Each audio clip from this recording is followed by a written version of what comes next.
The winter sun was sinking behind the far ridges when she first saw him standing near the timber line, tall as an old pine and still as stone. The cold air carried the sound of her hurried steps as she crossed the open field.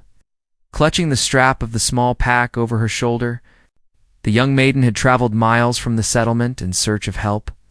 Driven by fear and a quiet hope that someone out there would listen, people in town whispered about a lone Apache who lived near the abandoned cabins by the creek. Some called him dangerous. Some called him a ghost from older times. Yet none of those warnings stopped her feet. Something inside her told her that only he could help her now. The maiden's name was Lyra. She was young, but carried the weight of many storms in her eyes. Folks in the settlement rarely noticed her. She worked long days mending clothes, feeding livestock, hauling water. No one knew the truth she carried in her chest, not even the women she shared chores with. The trouble had started when her uncle had fallen ill, leaving her and her younger brother to fend for themselves. Supplies were running out. The winter had turned harsher than any she remembered. Each night she lay awake thinking how she would keep them both alive until spring. That was what pushed her into the wilderness. She had heard of the Apache warrior named Okayan. Some claimed he once rode with a band known for protecting their land. Others said he had left them after a great loss. People only knew he lived alone now, far from anyone, far from noise and judgment. They described him as fierce but fair. Lyra needed someone who understood the land better than anyone.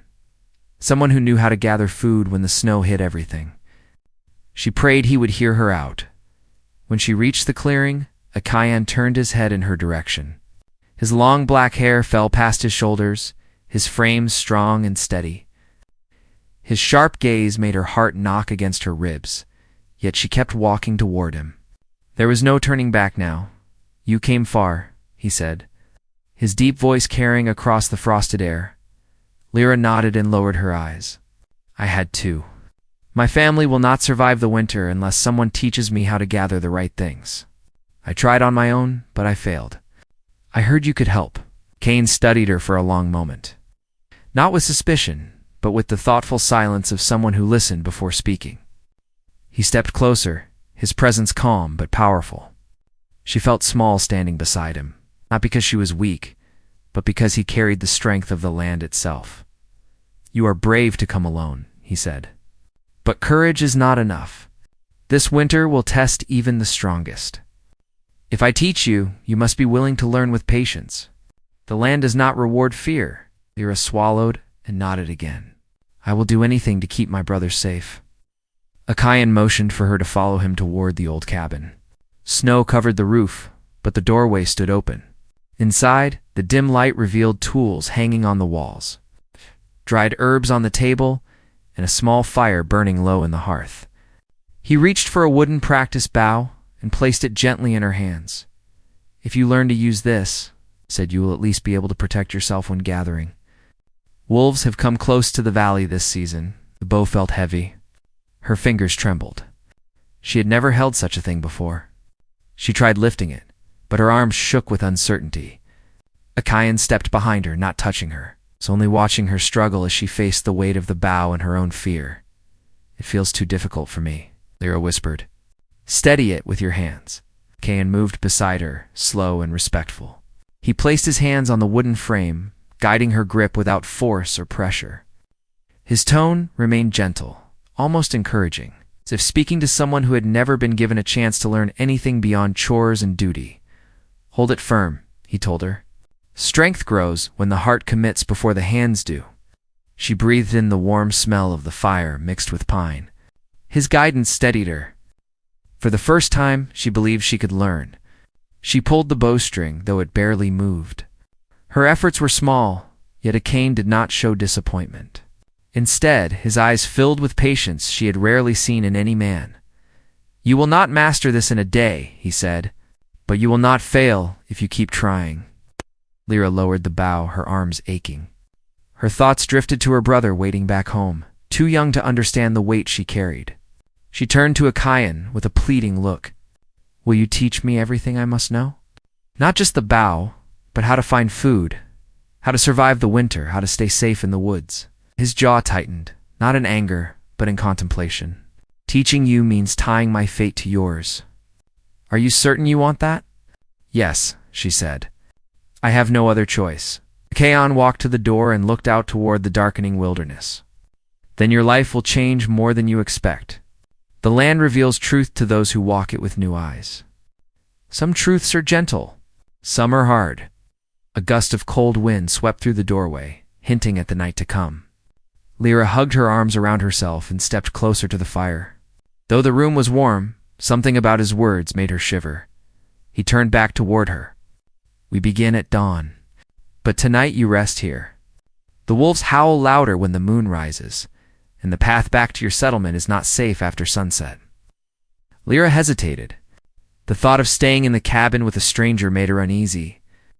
Yet the memory of hearing wolves near the trail made her step closer to the hearth.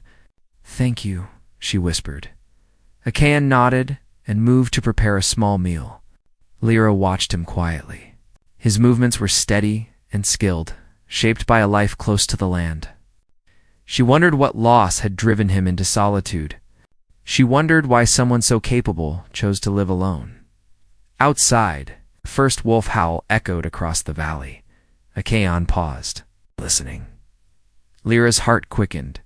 He looked at the door with a narrowed gaze. They are closer than before. Another howl followed, this one deeper, almost too near. Lyra stood. Are they coming here? Akihan's expression changed, firm and unreadable. He reached for the bough she had struggled with moments ago and placed it near the door. Stay close to the fire, he said. Tonight may test more than your courage. Ow. The wind rose. Snow dusted the windows. A faint growl sounded from the trees. Lyra's breath caught in her throat as she realized dawn was still hours away, and something was moving outside the cabin walls, waiting. Watching the door creaked under a sudden push, Akayan stepped forward. Muscles tensed, eyes sharp. The night had brought something with it, and neither of them knew what would break through first. The door shuddered again as the night wind pushed against it. Lyra froze where she stood, her breath tight in her chest. Akayan didn't move from his place near the doorway. He stood with the stillness of a seasoned warrior, listening more with instinct than ears. The small fire cracked in the hearth behind Lyra, casting long shadows across the cabin walls. She felt as if the night itself was holding its breath. Akayan slowly reached for the bough he had leaned by the door. His fingers wrapped around the wood with a familiarity that came from years of necessity. The wind howled through the trees, carrying a distant sound that made Lyra's heart jump again. It wasn't quite a wolf's cry this time. It was lower, rougher, as if something heavier moved through the snow. Lyra stepped closer to the fire. She didn't want to be afraid, yet fear settled into her bones. She had grown up hearing stories of creatures and men that roamed the frontier at night. Her father had once told her that the land had its own shadows and its own dangers, but he had never explained them. He had passed away before she was old enough to understand his warnings. Outside, something brushed against the cabin wall. Akihan's shoulders tensed, though he did not raise the bow. He waited. Lyra watched him, searching his face for some sign that she wasn't in danger. But his expression held the steady focus of someone who knew the wilderness well and respected it. Minutes stretched on. The sound outside faded. The wind settled. The night quieted again, though its quiet felt like a heavy blanket rather than peace. Akayan finally lowered the bow and stepped away from the door. You will learn something tonight, he said, his voice low. What is that? Lyra asked, barely above a whisper. That the land watches those who walk it. Some creatures test boundaries. Some search for weakness. Some only pass through. The important thing is that fear does not take root in the mind. Lyra nodded, though her hands still trembled slightly. Do they come often? Akayan turned back toward the fire and placed more wood onto the glowing embers. More often than before?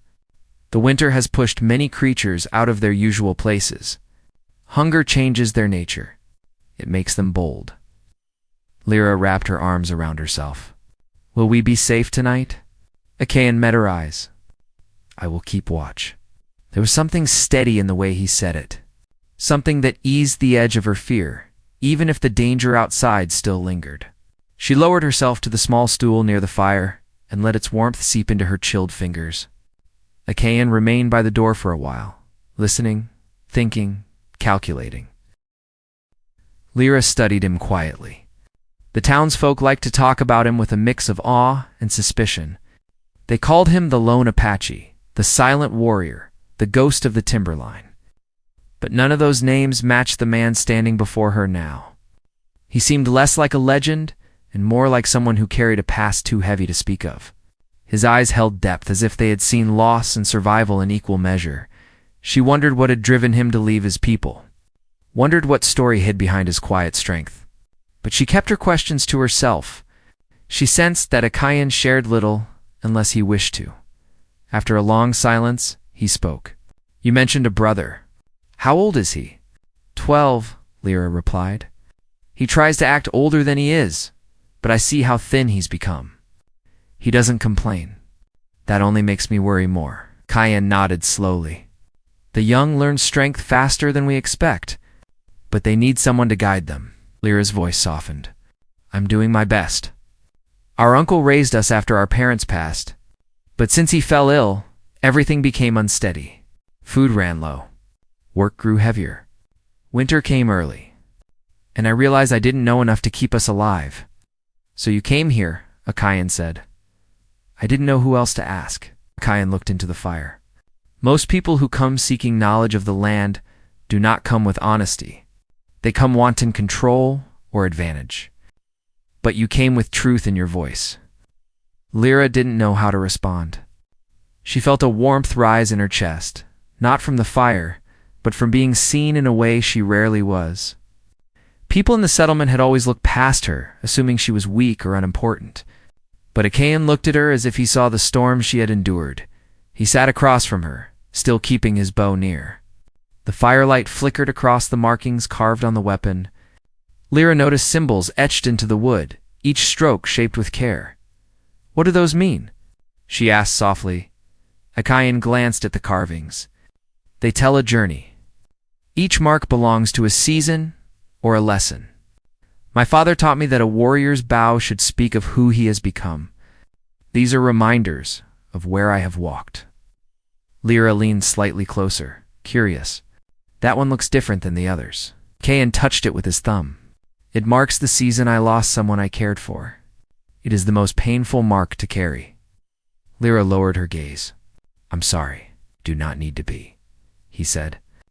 "The land teaches through loss as much as through strength." Another gust of wind swept across the cabin. The door rattled faintly. Lyra felt herself tense again, but Achaean did not move.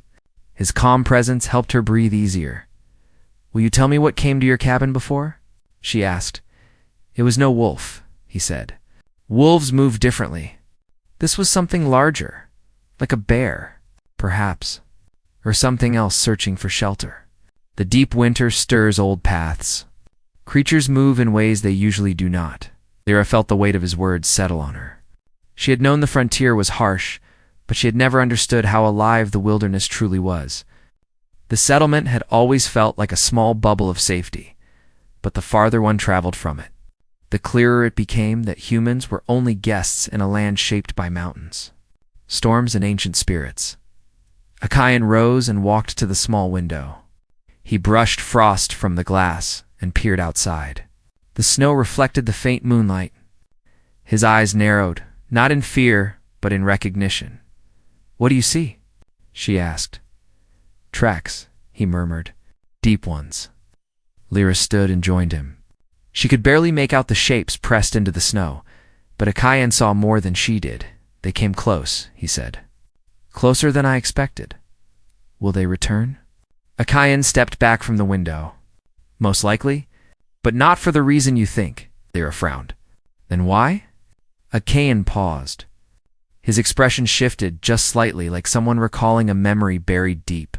"Because something has changed in the valley. The animals feel it. The wind carries it. The land knows it. There is a disturbance we have not yet seen." Lyra felt a chill that had nothing to do with the cold. "What kind of disturbance?" "Something that draws living things toward it. Something that does not belong." Lyra's heart beat faster. How do you know? I have lived through seasons that carried the same signs, Apache replied. Though I hoped never to see them again. He turned to her, his voice steady. Tomorrow I will show you how to move through the woods with awareness. You must learn to read the land, not just survive it.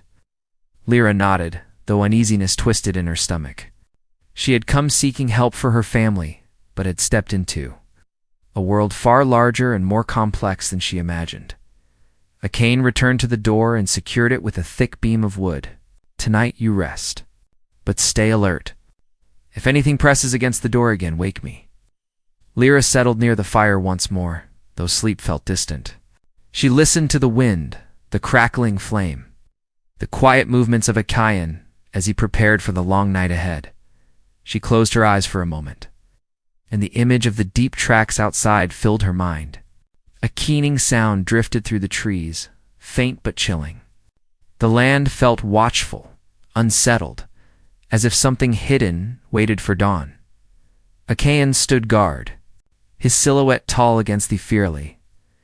Outside, the snow shifted under a heavy step, and whatever moved in the darkness was drawing closer. The snow outside shifted again. Heavier this time, as if something pressed its weight into the earth with purpose. Lyra kept her eyes on the door, watching the wooden beam tremble faintly under the strain of the cold wind. Apache stood without moving, his steady posture the only calm anchor in a night full of rising questions. The firelight flickered across his face, revealing the quiet alertness of someone used to waiting out danger. What if it tries to break in? Lyra asked in a low voice. Apache kept his hand resting lightly on his bow. It is testing boundaries. Whatever is out there will not risk entering while the fire glows and I stand guard. Lyra tried to take comfort in his words, but unease lingered in her chest. She wondered what kind of creature left tracks deep enough to trouble someone as seasoned as Apache. She wondered why the valley felt so different tonight, as if the land itself held a breath of worry. Hours passed, though neither of them counted them. Apache eventually signaled for Lyra to lie down and rest. She wrapped the thin blanket around herself and watched him from the corner of her eye. Even as he sat by the door, he did not relax fully. His senses seemed stretched across the night, listening to every shift of wind and every distant sound. When she finally drifted into sleep, her dreams carried the shape of shadows moving through snow, large and silent, circling the cabin with an intent she could not understand. By dawn, the storm had eased. Soft light seeped through the windows, casting a pale glow across the room. Lyra sat up quickly, her breath rising in the cold air. Apache stood near the door again, but his posture had changed. He looked thoughtful, almost troubled. You heard something, Lyra said. I heard nothing, he replied. That is why it troubles me. Nights like these speak loudly. Last night fell into silence too easily. Lyra frowned. Isn't silence good? Sometimes it is the worst sign. He pushed open the door and stepped outside. Lyra followed close behind. Her breath caught when she saw the prints in the snow. Large, deep, spaced in wide strides. She had never seen tracks like these. They circled the cabin, weaving between trees and looping back toward the ridge. Apache crouched beside one of the prints, running his hand lightly across the edges. This is not a wolf, he murmured. Not a bear either. Then what is it? She asked. He didn't answer right away.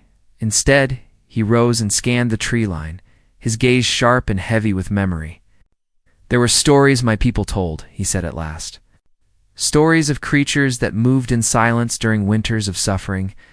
They were said to appear when the balance of the land was disturbed, when something unnatural entered the valley. Lyra felt her stomach twist. Something unnatural. Akahan's expression did not change. But she sensed he knew more than he wished to say. We must move before the sun climbs too high, he said. I will teach you how to track and how to read the land. The sooner you learn, the safer your family will be. They set out toward the line of trees behind the cabin. The snow crunched under their feet, each step echoing in the cold stillness. The forest felt different in the early light, as if the shadows lingered even long after night ended. Apache taught her how to walk without disturbing the snow too loudly, how to listen beyond the obvious sounds, How to notice the broken branches, the disturbed ground. The faint paths only the wilderness revealed to those who paid attention. Lyra tried to follow his steps carefully. She stumbled a few times, but he corrected her with quiet patience. You learn quickly, he said. Most people do not understand the rhythm of the land. Yet you seem to hear it, even if lightly. Lyra felt a faint warmth at his words. Maybe because I've spent so long listening for danger. Fear sharpens people, Achaean said, but it must not control them. As they walked deeper into the woods, Lyra became aware of the quiet weight of the forest. The branches above sagged with snow. The air carried the faint smell of pine and cold earth. Silence stretched between each breath. What about you? Lyra asked softly. What made you come live out here? Achaean paused. For a moment she thought he wouldn't answer. Then he kept walking, though slower. There was a time when I lived with my people, he said. We moved with the seasons and lived with the land, but one winter changed everything. Outsiders came into the valley, bringing fear and sickness. My people scattered. Some fought and fled. I stayed long enough to know that returning to what once was would never be possible. Lyra listened quietly. She sensed the pain beneath his words, the kind that reshaped a person forever. I was not strong enough to save those I cared for, he continued, so I chose solitude. I believed I could protect the valley better by watching from afar. But the valley has changed again. Something new disturbs the balance. What do you think it is? Lyra asked. I do not know yet, Achaean replied. But whatever left those tracks does not move without reason. They reached a frozen creek where the water ran beneath a thin sheet of ice. Achaean knelt and touched the surface, studying the cracks. Something crossed here last night, he said. Something heavy. Lyra's breath caught. Can it follow us? If it wished to, yes. But creatures like this do not follow people without purpose. She shivered at the thought, as they continued through the forest. Lyra learned how to spot hidden burrows and how to identify edible plants beneath the snow. Achaean showed her how to set simple traps and how to use the bow with steadier hands. Each lesson came with urgency, as if time pressed against them. While they trained, another worry began tugging at Lyra's thoughts. Her brother? She had been gone longer than she planned. She could not imagine him waking to find her missing, especially after the scares of the past weeks. Achaean, she said with a tight voice. I need to get back to my brother. Achaean stopped walking and studied her face. You fear what he will think. I fear he will go looking for me. Achaean nodded. Then we leave soon. But we go the long way. It is safer to avoid the tracks near the cabin. Lyra agreed quickly. They gathered what they needed and began the journey toward the settlement. But as they walked, she noticed Achaean's attention shifting constantly to the forest around them. What is it? She asked. Something is following our path, he said without hesitation. Lyra's heart thudded. Is it the creature from last night? I cannot say. But it moves with intention. It quickened their pace, though Achaean made sure they did not leave obvious tracks behind. Lyra tried not to look over her shoulder. Every distant rustle made her chest tighten, just before they reached the ridge overlooking the settlement. Achaean stopped again. He pressed his hand against the snow and closed his eyes, listening. There are 2 trails, he said. One is ours. The other follows but keeps distance. It does not come too near. Is it hunting us? Achaean opened his eyes. No, it is watching. Lyra's breath turned cold. They continued along the ridge until the wooden roofs of the settlement came into view. Smoke rose from a few chimneys, giving the place an illusion of peace. But as they neared the edge of the trail, Lyra saw something that made her blood run cold. A group of men stood near the entrance of the settlement. They were scanning the woods, holding rifles, their faces tight with worry. One of them turned suddenly and shouted something she couldn't catch. Achaean grabbed her arm and pulled, behind a fallen log. What is happening? She whispered. Achaean studied the scene carefully. They are preparing for something. Something frightened them. Lyra watched the men anxiously. Their movements were tense, restless, not like men guarding a gate, but like men expecting something terrible to appear. Then she saw her brother standing near the group. Looking toward the forest with wide, fearful eyes, Lyra clapped a hand over her mouth to keep from calling out. Achaean spoke softly. Your people are not afraid of me. They fear what came through the valley last night. What did they see? Lyra whispered. Achaean did not answer. He was staring past the settlement. Toward the dark line of trees on the far side of the valley, something had moved there, something large, and whatever it was. It had reached the settlement before they did. Well. Heavy hush settled over the ridge as Lyra and Achaean crouched behind the fallen log. The settlement below looked familiar, yet strangely different. As if danger had passed through and left its breath hanging in the air, Lyra could see the tension in every man gathered at the gate. They gripped their rifles with white knuckles, scanning the dark tree line across the valley. Even the horses tied nearby shifted restlessly. Sensing something her eyes could not see, her brother stood among the men, his thin shoulders tight, his face pale beneath the morning light. Lyra wanted to run to him, to tell him she was safe, but the warning in Akihan's posture held her still. What do you see? She whispered. Achaean did not blink. Tracks. The same kind that circled my cabin. Lyra's heart sank. It came here. Achaean nodded once, his jaw tightening. He kept his voice low. But it did not attack. Not yet. Lyra felt the weight of those words. Not yet. It meant whatever moved in the valley had a purpose that none of them understood. Below. One of the older ranchers pointed toward the far trees and said something too distant for Lyra to hear. A young man beside him shook his head and stepped back, fear plain in his eyes. People in the settlement had seen many harsh winters, but this fear was different. It wasn't the kind caused by wolves or storms. It was older, deeper. Achaean placed a hand lightly on Lyra's shoulder. We cannot approach them yet. They would mistake me for the danger. But my brother, Lyra said, her voice breaking. Achaean looked at her firmly. Your brother is safer with them right now. If the creature watches from the woods, we must not draw attention to ourselves. We need to understand what it wants. Lyra closed her eyes briefly, steadying her breath. She trusted Achaean, even when fear pressed against her chest. He knew the land. He knew its shadows.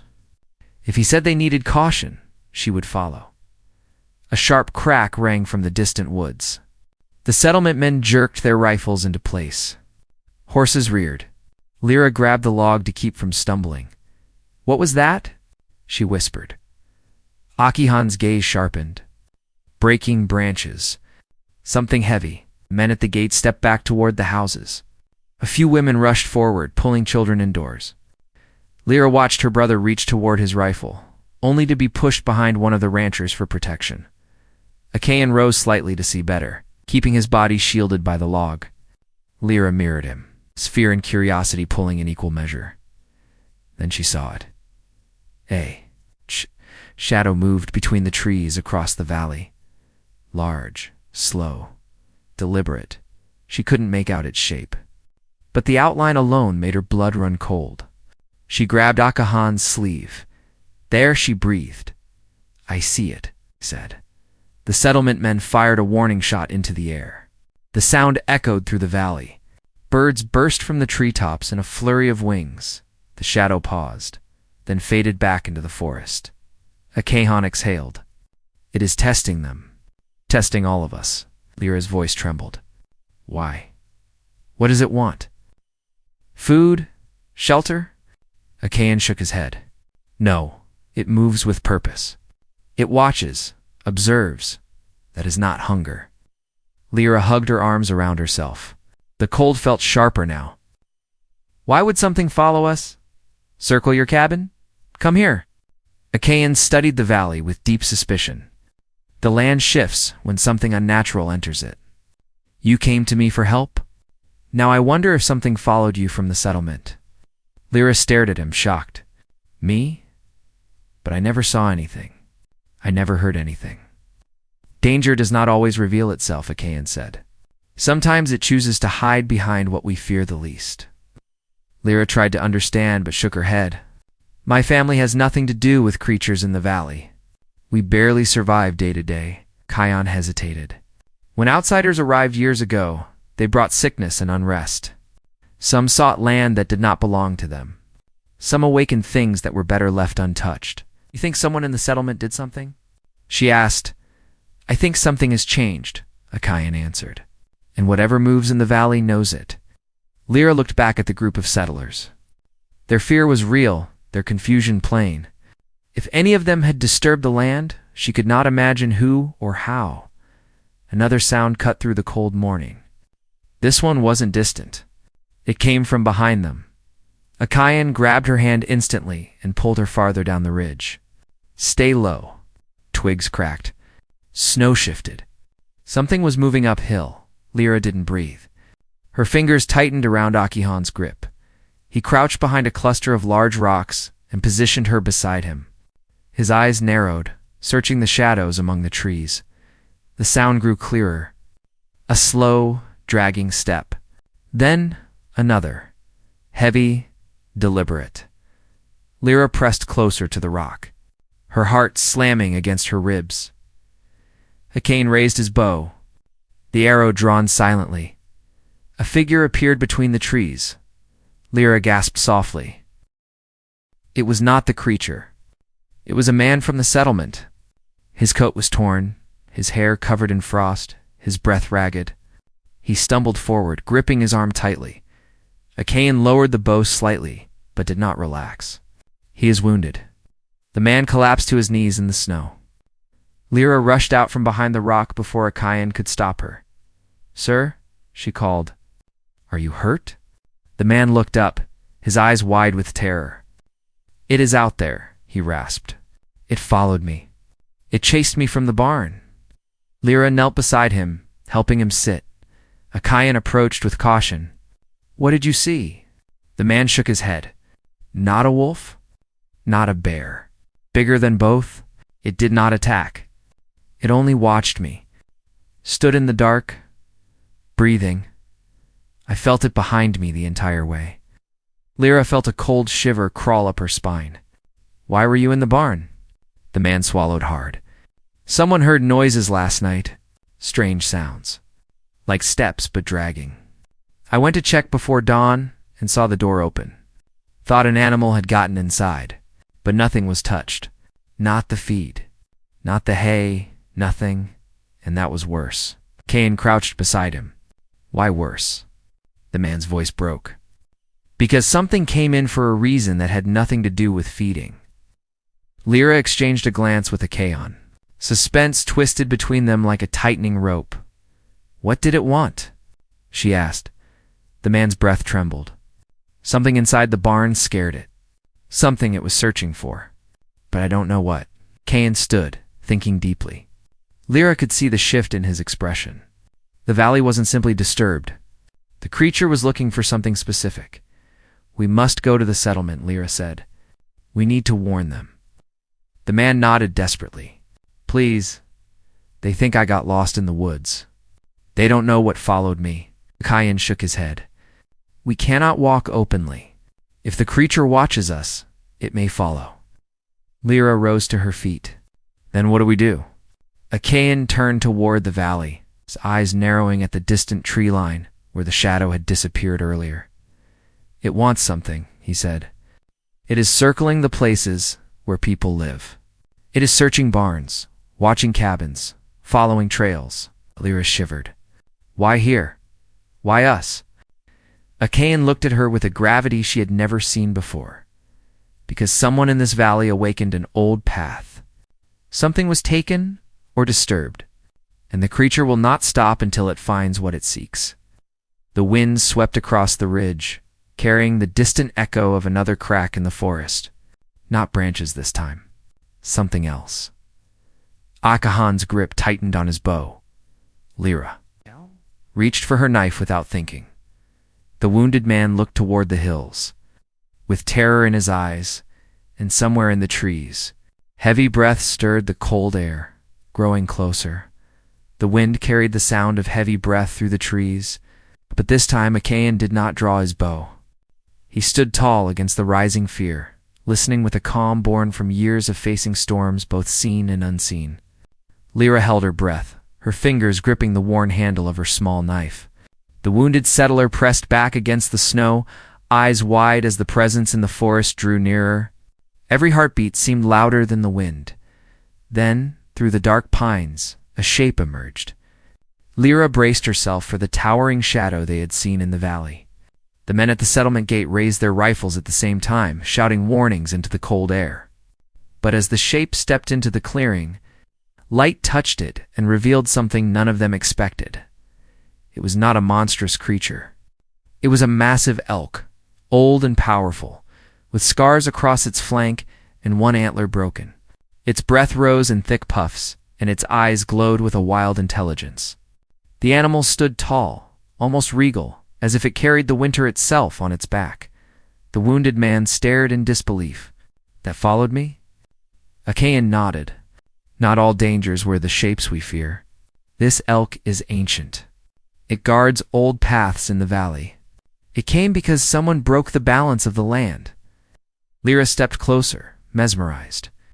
The elk's deep eyes met hers, and she felt a kind of understanding pass between them.